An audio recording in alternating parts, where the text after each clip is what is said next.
Running with Maverick and Wolfman. And hey guys, good morning. It's an early one for us today. Maverick here. Wolfman here. Don't forget to find us on Facebook, Instagram, X, and the big one, YouTube. Make sure you find us, subscribe, hit the little bell, get those alerts when we release things, and tell all your friends. Wolfman, it's getting into vacation season, and we have some listeners with some questions about running on the beach and other matters. Ooh, the beach. Yeah. I have a question for you.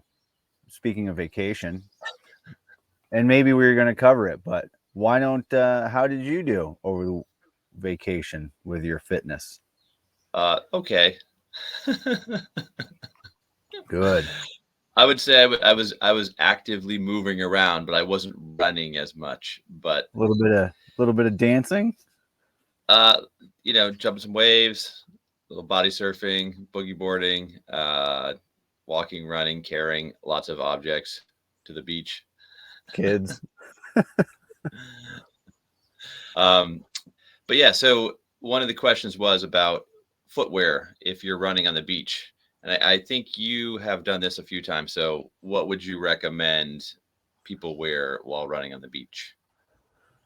If I'm running on the sand, and I've done this for many years, but if I'm running in the sand, I don't wear any shoes, nothing. But if I'm No. running on, what's that? So you don't even wear the five fingers? Not in the sand, no. I don't use What any. happens when you wear five fingers in the sand? Same thing that happens when you wear your shoes in the sand. They get all dirty and sandy and wet. So I don't wear anything. Got it. But if I'm running at the beach, like just around, I'll just wear my my five fingers, but normal, just regular footwear, nothing fancy for the Right. boardwalk So and such. right. So some people say running at the beach and they mean running on the beach, and other people mean like the boardwalk or Right. whatever. So there's still sand on the boardwalk. You can still get sand in your footwear. There are some other elements to be aware of also, like watch the tram car, please. Yeah, watch out for shells. But I mean, a lot of people I see when I'm running on the beach are wearing just their regular trainers, but I like to run in the water a bit, and that Uh-huh. doesn't doesn't work well with shoes. So I just take them off. No, no. Well, some people will run on that like dry sand, and that's just not a good idea for most Oh, where folks. it's dry? Yeah. Yeah, where I you're would fighting the recommend, sand. yeah, yeah. That's I wouldn't fine to recommend get that. out there. Right. Yeah, I wouldn't either. It's good to get out there and to get back to where you started, but once you're running, I like, that there's that section of beach. I don't know how big it is. And where it's wet, but it's not super wet. A lot of people run in that spot that's packed, I guess. I don't know what happens there, but everybody knows what I mean. Right. I know what you mean. Some people will run, like you said, in that kind of in between part of the beach where the water washes up and then it recedes, and that's a nice kind of firm surface. It's not too wet, not too dry. But the thing about it is it's still usually on some kind of angle. It's not flat there. So what do you recommend with that? Do you recommend an out and back where you go down, turn around, and run back, or do you recommend just going one way? I think when I run on the beach like that, like along the water, I almost always do an out and back, mainly because I haven't been to many beaches that just go on and on and on and on and on to where you could do just a point to point. Um, Usually the ones I find myself at, they end at some point, whether it's like rocks that are going out and so you can't run through there, or that's where the beach property ends, and so then it becomes private property and you're not allowed over there. So I usually do an out and back. Sure. Sure. Okay. Now, do you do every single run? Like, let's say that you go to the beach for a week, 7 days. Do you run on that soft sand every single day, or do you do some road work, or do you do some boardwalk work? Like, what do you do? Yeah, it Mix it up. depends. I mix it up. It depends on what I'm going for. I do. I'm trying to think now. I think I do get on the beach in some manner every day, running Okay. wise. Is that just personal preference, or is there a reason for that? Oh, that's just personal preference. I really like to run at the beach. I even like running on the boardwalk just along the beach as the sun is coming up. But I like running in the sand and the water and the waves. And I mean, we've talked about that runner's high before. You want to get away from it all and in the zone and in tune with your body and what's around you. Run on the beach, I think. I mean, it's nothing like it, in my Okay. opinion. So what time of day? Morning, I'm an noon? early guy. I always go in the morning, usually at the time where other people are out doing stuff, but everybody else is looking at you like, what's that guy doing? And it's like, hey, I've got there's 20 others. I'm not alone here. So I always find it interesting because when you go to the beach, a lot of people are on vacation, or they're, people that are Yeah. retired that don't have jobs. So they're usually out early exercising. So you see a ton of people biking, running, swimming, doing things first thing in the morning.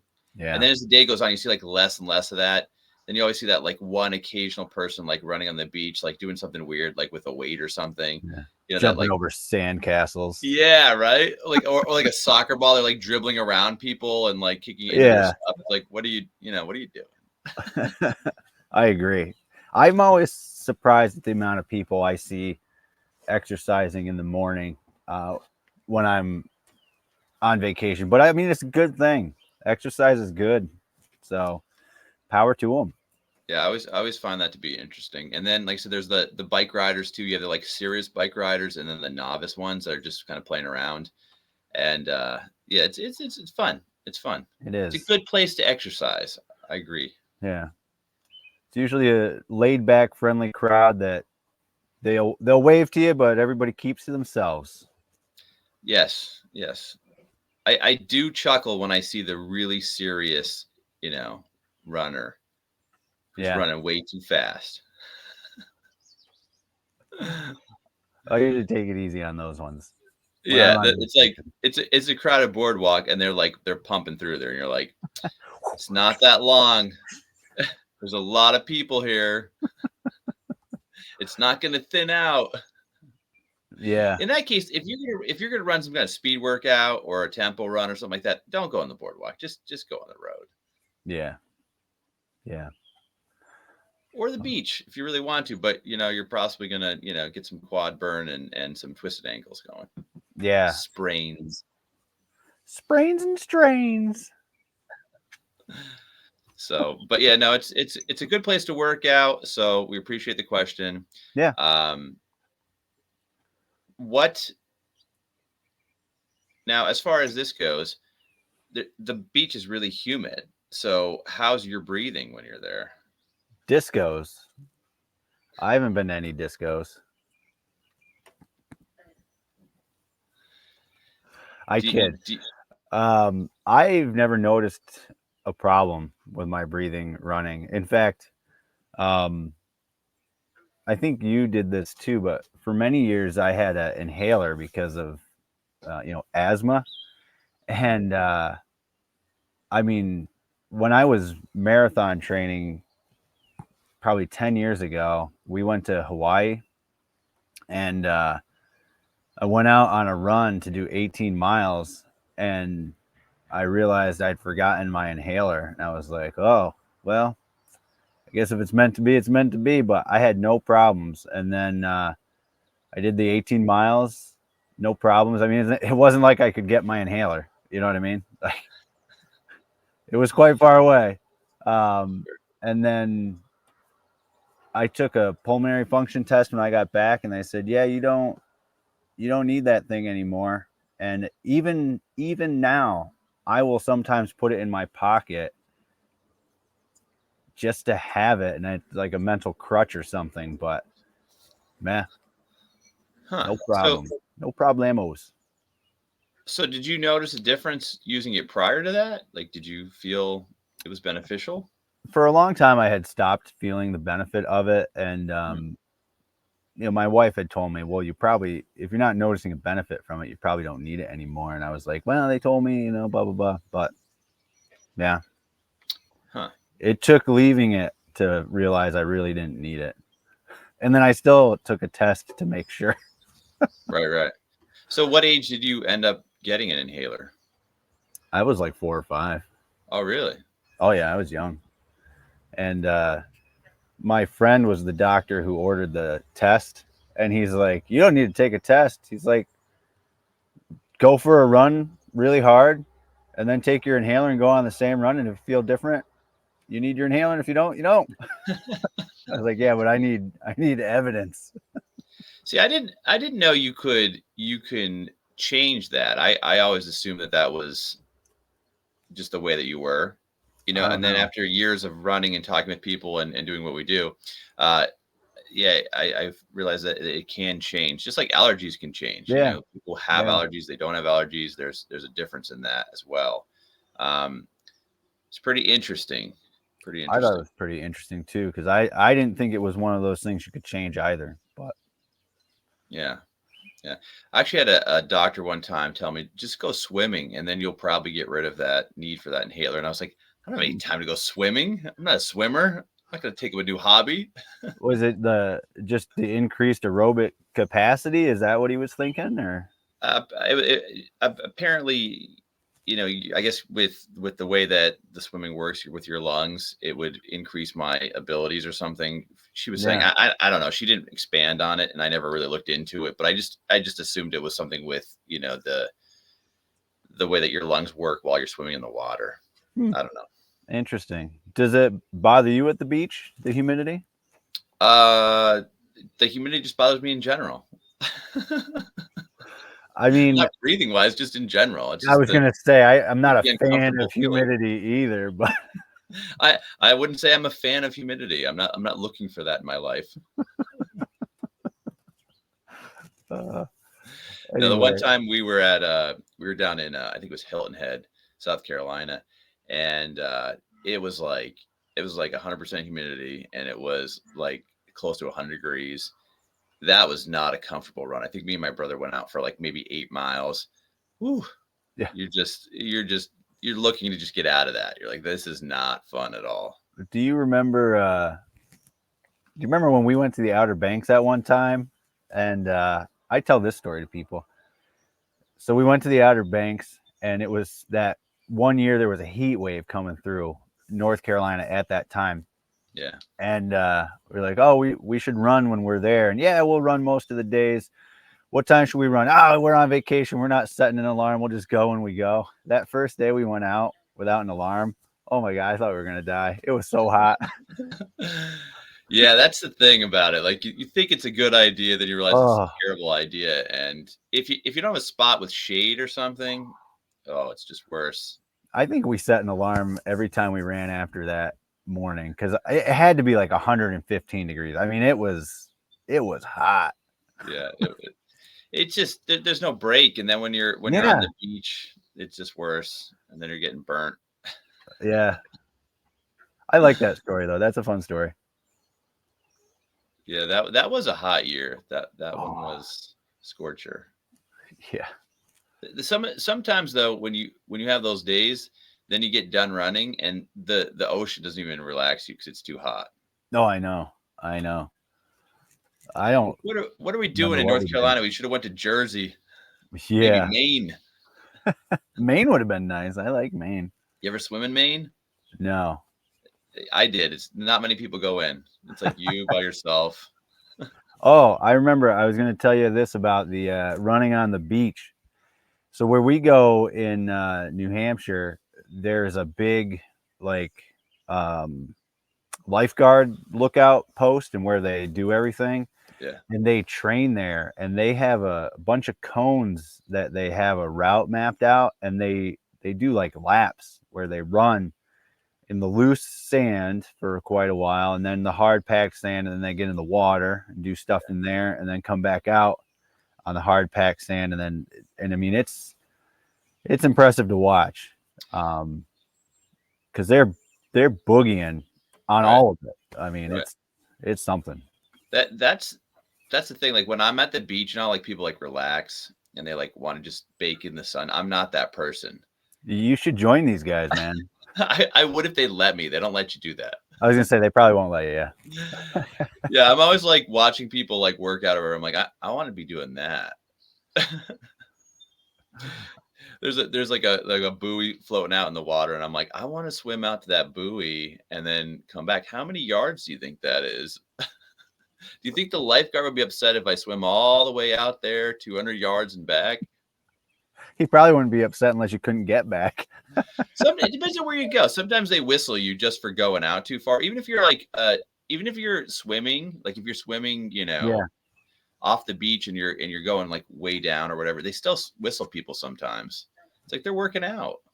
They know what they're doing. They're open water swimmers. They're going to be in a triathlon this weekend. They know what they're doing. I don't know how people do that.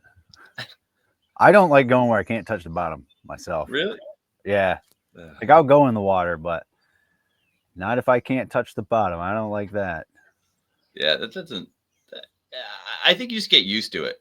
Like think about it. If you grew up near the beach and you swam, 3 days a week or something like that, it'd just be second nature. Just jump in there and get going. That's probably true. Yeah. Ay, caramba. Did I answer that question, by the way? I don't know. Our listeners will let us know later. The humidity one. Fun stuff. So if you're running at the beach, right? Just cover this one. There is, you're usually at like around like, I don't know, like few feet elevation. So have you noticed an advantage going from running at elevation to running not at elevation? I never really thought about it until you just pointed that out right now. I wanted to make sure you noticed that. Yeah. I don't think I've ever done enough altitude training to notice a difference, because I've never really paid much attention to that. But I mean, not even getting into like high altitude training, but like if you live at, a couple thousand feet and you drop down to 0 to 10. I don't know. I don't think I've ever noticed a difference. When we came back from Colorado, I was kind of like, oh, I'm going to notice quite a difference after running for almost a week in Colorado, but I didn't get any faster. Yeah. Well, I had a friend who lived in Colorado, and when he came back, I mean, this is the hard part. He not only lived at elevation, he was running too. Well, it takes weeks though, doesn't it? Well, the thing is, it takes some time, but also like you have to work out. Like you can't just live there and like significantly improve. You have to actually be exercising. So he was exercising, and I know he's doing a lot of running at the time, and he was living at a higher altitude. So I did notice he was running faster and stronger when he got back. But yeah, I can't say I've noticed, but I usually also just take it super easy when I'm running at the beach. So I'm not pushing pace at all. It's one of those times I have my watch on, but I'm not really looking at it. It's more so that if I do a route where I'm not just on the beach, I don't get lost, because, I know I'm going to run for 20 minutes. I'm going to turn around and go back. But, other than that, I just run. So I can't say I've noticed anything. I hope I Well, answered that. maybe we should test this. I'll let you know. I don't have any beach trips planned this year, I don't think, but I'll test it out this time. Well, I mean, you ran pretty well at Disney World, so Yeah, that's true. I guess that is lower elevation, but I haven't seen too many mountains there. no, Space no. Mountain. Space Mountain, Splash Mountain. Well, that I think that one's gone now, but Just a couple. what was that? Oh, Mount Everest is down there though. I don't think I've experienced that. There's a Yeti. That's the coolest ride, in my opinion. I don't know if I went on that one. It's called Expedition Everest. Oh yeah. Oh man, that one's so cool. Yeah, I don't think I made it to that one yet. But yeah, no, We gotta go. When you go do your dopey challenge, we're going. Oh, I'm not doing the dopey challenge. It's just dopey. How about the goofy? I'll get you to do the goofy challenge. Goofy challenge, come on. I can't remember what that is, but I have a T-shirt that says I did it though. I don't know. One race on vacation is enough. 4 is quite ridiculous. So congratulations, you get the ridiculous award. Sorry. Tangented there. No worries. So so basically to recap, running on the beach, you're recommending going more on if you're going to run on the actual beach, like on the sand, don't go in the soft stuff. Don't go in the water. Go on the kind of where it washes up and then recedes, so that you have some kind of ability to push off and hopefully not get injured, because injuries do occur on the beach. So beware of that you may go out for a nice little run and then get injured, because the sand is, like we said, on an angle, and it is compacted, but it also can cause your foot and ankle to work a little different. So be careful with that, guys. Don't go out there and go too aggressive. Just take it easy, try it out. And if it's not for you, then don't do it. Just go up to the boardwalk, go back to the road, or find a track. I mean, I know people that would find a track when they'd go to the beach. They wouldn't run on any of that stuff. They would just go, I need a track. I'm used to a track. I'll just jump on there. And a lot of times there is one that's open somewhere. I would recommend, if you're not used to barefoot running, or you don't do anything without shoes, like even if you're not doing striders barefoot, I know some people do that, like they'll run in trainers and they'll do striders periodically barefoot. I would not recommend running in the sand without shoes if you're not used to it, because your feet work really hard and they could get sore. So like Maverick said, use your noodle, do what's right for you. Don't hurt yourself. You know, it's about getting out there and getting healthy. It's not about hurting yourself. So, but I want to run fast, Wolfman. I concur. Got to go slow to run fast. Previous episode, check it out. Check it out. All right, guys, thanks for listening. I'll tag it at the end of this one. Thanks for listening. Have a great Father's Day weekend. No, wait, we're going to be beyond Father's Day. I hope you had a great Father's Day weekend. Yes, correction. Thanks for listening. Have a great run. Have a great workout. Keep it up. Pat yourself on the back. Have a great vacation. It's vacation season. Yeah. Go on vacation. Everyone should go on vacation. And relax. Enjoy. Relax. Go for a run. Work out. 4-5. Send us your question. Running out.